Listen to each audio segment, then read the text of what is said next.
Hello friends, welcome back to my channel. বন্ধুরা, primary শিক্ষা সংক্রান্ত একের পর এক মামলা হাইকোর্টে চলছে আর জারি হচ্ছে একের পর এক ভয়ঙ্কর নোটিশ। সেই সঙ্গে পাল্লা দিয়ে গ্রীষ্মের ছুটি এবং গ্রীষ্মের ছুটির পর রিওপেনিং এবং স্কুল টাইমিংয়ের ব্যাপারে একের পর এক নানা রকম নোটিশ জারি হচ্ছে প্রাথমিক শিক্ষাবর্ষ থেকেই।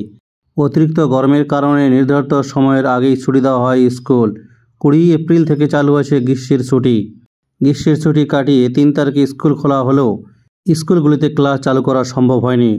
অবশেষে 10 জুন এই স্কুলগুলিতে পঠন পাঠন শুরু হয়, কিন্তু স্কুলে পঠন পাঠন শুরু হলেও অতিরিক্ত গরমের কারণে স্কুলে ছাত্রদের উপস্থিতির হার খুবই কম ছিল, যার কারণে স্কুল ওপেনের 4 দিনের মাথায় বাধ্য হয়ে প্রাথমিক শিক্ষা সংসদ নতুন নোটিশ জারি করে এবং সেই নোটিশে বলা হয় যেহেতু অতিরিক্ত গরমের কারণে স্কুলে পঠন পাঠন শুরু হলেও স্কুলে পড়ুয়াদের উপস্থিতির হার খুবই কম, তাই অর্থাৎ 14 জুন থেকে জুন মাসের অবশিষ্ট দিনগুলি মর্নিংয়ে স্কুল করা হবে 6:30 থেকে 11:30 সময় এবং শনিবারে 6:30 থেকে 9:30 সময়। কিন্তু মর্নিং শিফট শুরু হওয়ার 5 দিনের মাথায় আবার নতুন করে বিজ্ঞপ্তি জারি হয়, কারণ যেদিন থেকেই মর্নিং স্কুল শুরু হয় সেদিন থেকে আকাশ মেঘলা এবং বর্ষা পড়ায় এবং প্রতিদিন সকালবেলা বৃষ্টি হয়। স্কুলে শিক্ষক শিক্ষকদের পৌঁছতে খুবই অসুবিধা হচ্ছে এবং ছাত্রছাত্রীরা ঠিকমতো আসতে পারছে না। তাছাড়া 14 জুন থেকে গরমের পরিমাণ অনেকটা কমে গেছে। অবশেষে বাধ্য হয়ে আবারও নতুন নোটিশ জারি করলো প্রাথমিক শিক্ষা সংসদ।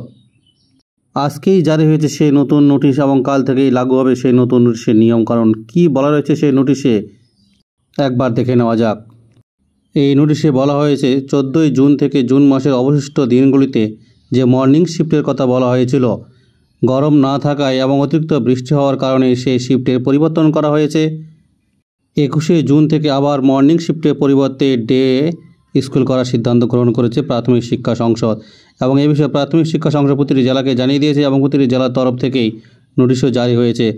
আজ 20/6/2024 রোজ বৃহস্পতিবার আজকেই জারি হয়েছে সেই নোটিশ আর কাল থেকেই তা লাগু হয়ে যাবে।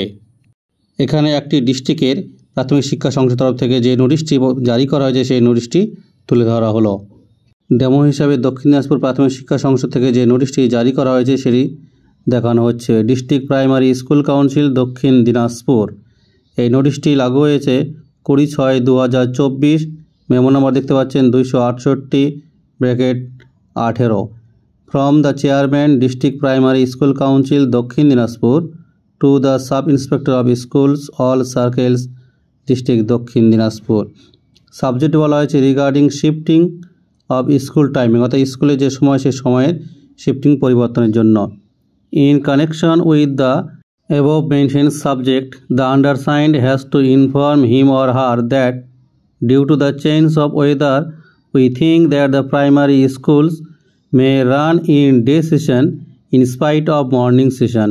অর্থাৎ আবহাওয়া চেঞ্জ হওয়ায় মর্নিং সেশনের পরিবর্তে আবার ডে সেশনে স্কুল চালু করার সিদ্ধান্ত গ্রহণ করা হয়েছে। Considering the interest of primary education on the present situation, all primary schools Council of Dakhin Dinajpur will be run in the day shift with effect from 21/6/2024 অর্থাৎ 21/6/2024 তারিখ থেকে এই নোটিশটি কার্যকর হবে। অর্থাৎ যে মর্নিং শিফটের পরিবর্তে ডে শিফট শুরু করা হলো তা কাল থেকেই কার্যকর হবে। যেখানে আর্লিয়ার মেমো নম্বর ছিল 238/18 dated 12/6/2014। All concerned be informed accordingly. This is for his or her kind consideration and taking necessary action. কিন্তু এই নোটিশের সমস্যা হচ্ছে আজ বেলা 12টার পরে কিন্তু নোটিশটি গ্রুপে দেওয়ানো হয়েছে বা শিক্ষক মশাইদের জানানো হয়েছে স্কুল থেকে বেরোনোর পর, যার ফলে শিক্ষক মশাইদের ছাত্রছাত্রীদের বলতেই পারেনি যে কাল থেকে মর্নিং শিফটের পরিবর্তে ডে স্কুল হবে। তার বন্ধুরা নোটিশটি বেশি বেশি করে লাইক এবং শেয়ার করে দিন যাতে সকলের কাছে পৌঁছে যায়।